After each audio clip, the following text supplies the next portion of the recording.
Oi pessoal, hoje a gente vai para mais um encontro falando a respeito de macroeconomia e nessa nossa introdução nós vamos conversar um pouco sobre política monetária. O que é que vem a ser a política monetária? Assim como a gente viu no vídeo anterior, falando um pouco sobre política fiscal, nós também vamos trabalhar a política monetária.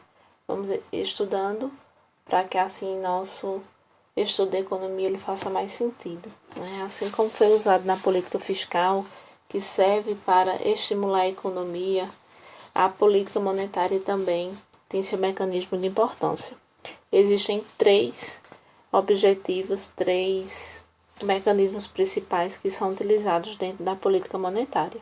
Quando se fala em política monetária, nós estamos associando a palavra monetária à moeda. Então, é bem importante a gente entender um pouco sobre política monetária, porque vai falar acerca da quantidade de dinheiro que entra, dinheiro que sai dentro do campo econômico. E alguns desses mecanismos são bem comuns para poder aumentar a base financeira ou diminuir de acordo com as necessidades da economia. Então, a primeira que nós vamos ter, a mais importante, a que mais se fala, é o mercado aberto. O que é que vem ser o mercado aberto? O governo, quando ele precisa aumentar a base ou diminuir, ele usa esse mecanismo.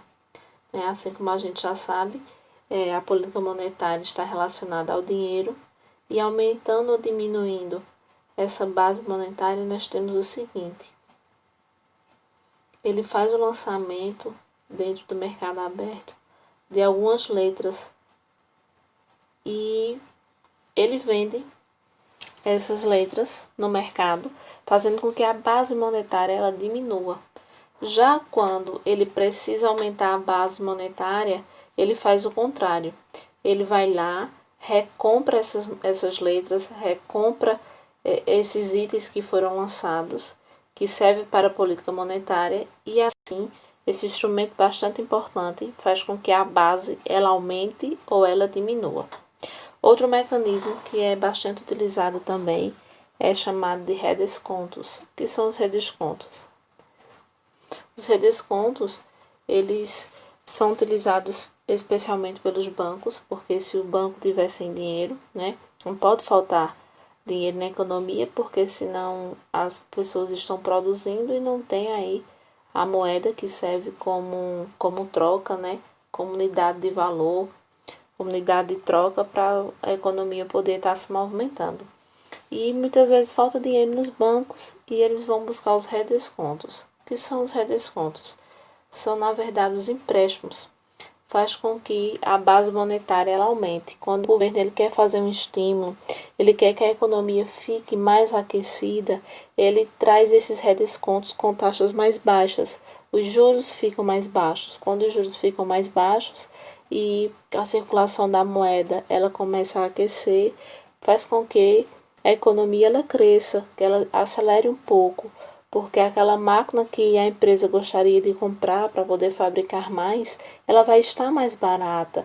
E se pegou um redesconto, pegou um dinheiro emprestado a um juro mais em conta, a empresa ela quer produzir mais, ela vai querer ter uma lucratividade.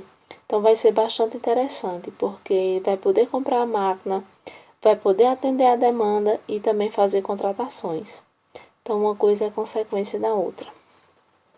Já quando se observa a questão da base monetária, onde está havendo uma demanda muito grande e o governo está precisando fazer um aumento dessa base, uma diminuição dessa base, ele vai lá e é como se fosse uma torneira. Aumentei os juros. Aqui não vai ter mais dinheiro para ti, não. Precisa se reorganizar. Então, isso é um outro mecanismo, né? E a última que nós vamos ter é o depósito compulsório, bastante interessante, né? A gente fala em depósito compulsório, eu relaciono inclusive a imposto compulsório. O que é que vai ser isso? Vamos dizer que nós vamos poupar R$100. Nós temos R$100 hoje na nossa conta. Esses R$100, ele vai ficar guardado para alguma necessidade, para algum momento que nós quisermos usar, ele está ali, certo?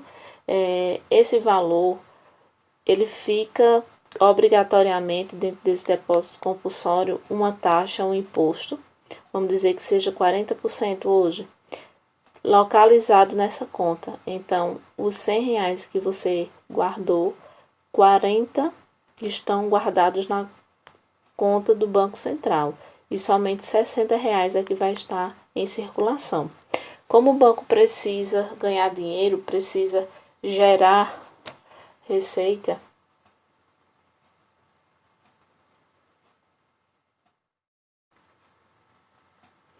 assim esse valor que fica em circulação, o banco vai poder utilizar para gerar receita.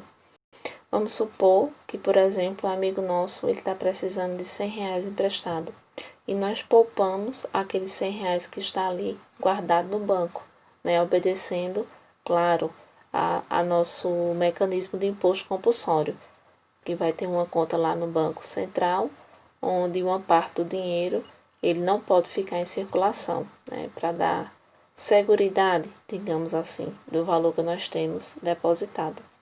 Então, dessa forma, eu tenho R$ 100 para quando eu precisar gastar e utilizar para as minhas necessidades guardada no banco, e meu amigo também acabou de adquirir R$ 100 que ele estava precisando emprestado. Mas, professor, até parece uma mágica, mas na verdade é um efeito das operações monetárias que o banco possui, né? Aqueles R$ 100 parece que virou 200 com essa captação desse recurso, né? Então, nós sabemos que esse recurso ele fica disponibilizado no Banco Central para não entrar em circulação. Vimos também dentro desse contexto que quando a base monetária ela está muito baixa ou quando os picos de inflação estão um pouquinho alto, né? Então, observa-se que as políticas é realmente deixar que fique dentro do contexto. A nossa média inflacionária ela é de 2,5% até 6,5%, mas ficando em 4,5%, em 4,5% já é considerado bem importante, bem bacana. E sabe-se que o governo tem como um objeto de estudo e objetivo meta controlar a inflação. Então, se o estímulo do consumo está muito grande e as pessoas estão consumindo de maneira desenfreada, ele vai e fecha os redescontos. Ele faz com que os juros eles aumentem, que eles não fiquem tão baixos, para que tenha uma certa dificuldade das pessoas adquirirem aí esses valores. Já quando o governo ele quer, obviamente, aumentar o acesso ao crédito, ele vai e diminui as taxas de redesconto, né? Diminui também o imposto compulsório. E qual é o efeito disso em sociedade? A ampliação do crédito faz com que as pessoas com o crédito mais barato e com maior quantidade de dinheiro no bolso possam consumir mais. As empresas também vão poder, de certo modo, investir melhor na economia, dar mais oportunidades, produzir mais, gerar mais empregos. Então, o governo ele usa muito essa questão da política monetária restritiva, muitas vezes como um instrumento de decisão para que a política monetária aconteça de maneira coerente, né, buscando aí a eficiência de mercado, e usa também para o aquecimento, para que as pessoas possam estarem tendo equidade, assim como a gente fala dentro do processo econômico, tendo uma melhor qualidade de vida.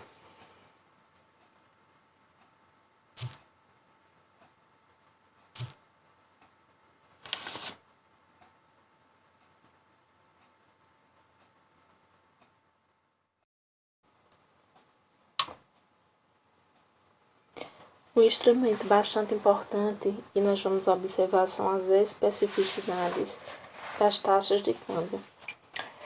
Tem vários tipos de taxa de câmbio, mas hoje eu trouxe aqui para vocês as três mais usadas, as três principais. A primeira é taxa flutuante, a segunda taxa de câmbio fixa ou a taxa de câmbio atrelada. Então, veja o que é que vem a ser uma taxa de câmbio, né? Nós sabemos que a taxa de câmbio ela vai afetar diretamente as atividades empresariais. A taxa de câmbio é o preço da nossa moeda em relação a outras moedas, né? Então, esse mecanismo a gente chama de taxa de câmbio, a troca, a conversão da nossa moeda em relação à moeda estrangeira, por exemplo. Então, observa-se aí nessa taxa flutuante que já está dizendo o nome, ela vai variar de acordo com a demanda e a oferta de mercado. Cada vez mais é importante as pessoas conhecerem e saberem a respeito das taxas, pois com a globalização existe uma necessidade muito grande das empresas em suas receitas, né, contarem com investimentos e vendas externas.